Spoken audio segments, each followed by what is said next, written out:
Ryan Hughes, huge shout out to him. I follow him on TikTok, and he puts out some good stuff there. Oh yeah. He was asking, how do you make this happen? I'm assuming he's talking about the automation for the emails. It's really simple, actually. Well, go ahead. Yeah. If you do ChatGPT and Zapier, so ChatGPT, you're familiar with ChatGPT, right? I am. Okay. ChatGPT is you basically build a prompt inside ChatGPT, and you want it to be a conversation type prompt. And so every time it does a new email and watches your email thread, it learns your personality. So then it sounds more and more and more like you the longer you use it. Like, and when I say longer you use it, I'm saying like over the period of probably like 2 months, it will learn and it'll start responding almost identical to how you would respond. And Zapier, are you familiar with Zapier? I'm not. Okay, so Zapier is basically, think of it like a bridge between two platforms.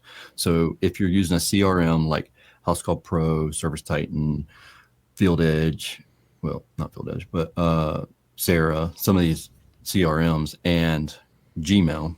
So it's the thing that connects the two of them is Zapier. Okay. And so Zapier, you connect OpenAI, which is ChatGPT, to your Gmail account via Zapier.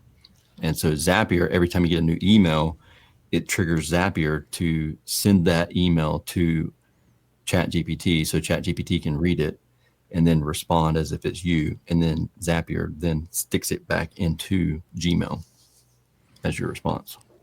So if I were to send an email to your Service Business Mastery email, would it send me back one if you didn't respond? It'll send it to my draft folder, and then as soon as I like make sure it doesn't try and type out something goofy, then it would hit send. I would hit send and send it. Absolutely. I want to see what it would say. Like maybe tomorrow I'm gonna send you an email. Just if you see that, just go ahead and approve whatever it says because I want to see what it would say. Oh, yeah. Darren says it sounds like a horrifying security issue, but you know what? If you're on Gmail, that pretty much means Google already has your number. So way more what more security issue could there be? We're on Chrome. I'm on Chrome right now, which means I don't care about security. They know everything about my life right now. They do.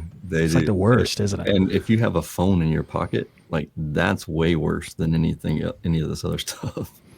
I was hearing that, Chrome versus like iPhone, Safari. Safari is light years ahead of Chrome as far as security. Is that your understanding? It is, yeah. So, I mean, Chrome's bad. No wonder they remember all your passwords. Want us to populate that password for you? Yeah, I can never remember them. Convenience over security. Yeah, that's exactly right. It seems like it's a microcosm of the whole security of our nation thing. I'm not going to go too heavy on this, but you're right. You're 100% right. They're like giving up freedoms just to feel like you're more secure. Yeah. Right on. Have you ever read the terms and conditions of anything you've signed? Very seldomly do I delve into that. No. Yeah, nobody really reads that stuff. And long. I'll tell you though, you could throw that into chat. I mean, what are you going to do? You're either going to click that you've read it and approve it, or you're not going to use the product that you just paid $1,500 for. Right. So you're kind of stuck there. But if you ever have a question about anything, you can literally toss it into ChatGPT and it'll read it and tell you the potential issues with the product. And if it's like a hardcore stance, like I'm anti this product or this portion of it, then you can just return the product and not have to worry about it. And there's no like, oh, I didn't know that happened. Like you just literally throw it in there and it'll do the analysis and read the whole thing for you. That's pretty interesting. Now, who owns ChatGPT? OpenAI. Mm-hmm. So I was just curious how long it'll be before Google buys them. They've invested money into it, but I don't think that's going to be a thing because they have Gemini. They have a competing product. I'm not saying that that's a thing because even Microsoft invested a metric ton of money into OpenAI, and they have Copilot, which is a competing product as well. Microsoft. They seem like they're always the worst at this stuff. Like Bing. Sir, are you searching with Bing? Anybody searching with Bing anymore? Dude, that's the platform that a lot of the LLMs are using for search. So, uh, yeah, little trick for everybody is make sure you're getting ranked on Bing. I'm preaching to the choir here because I don't do it myself, but uh, show up in Bing and you're going to more likely. I will say there's a whole lot. There's a ton of caveats to this as far as ranking in um, uh, AI search, but Bing, just don't count Bing out and DuckDuckGo. DuckDuckGo I like because they were supposed to be security friendly. Yeah, So, or Dogpile, someone like that. I don't know if they're still around. That was haven't an heard old one. haven't heard from them in a hot minute. They're probably not there anymore. But DuckDuckGo, I've heard. Yeah. Now, do you take any of that in consideration in your day to day life? Are you going, hey, hold on, guys, don't search on Google. Let's search on DuckDuckGo. Um, no, not really. Not a ton. But I will be honest with you. I haven't searched anything on Google in probably 2 years.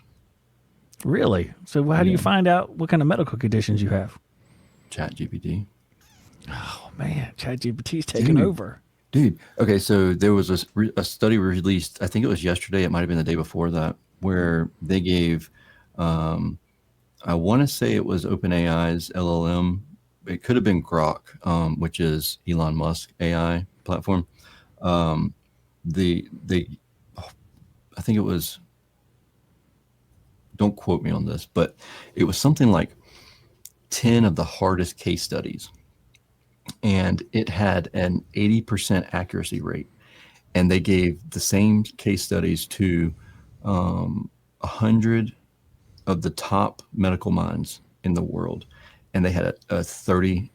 On average, it was 20 to 30% accuracy of figuring out the issue. So they would give them the same parameters. They get certain data points about your health or All the conditions, same. and you're saying that they were that far ahead of actual human doctors. Yeah. Mhm. That's crazy. I I mean, we're wholeheartedly headed that way. believe that AI will solve cancer. What's going to happen is it's going to solve the issues and do away with like treating symptoms, and either that or the government's going to stop them.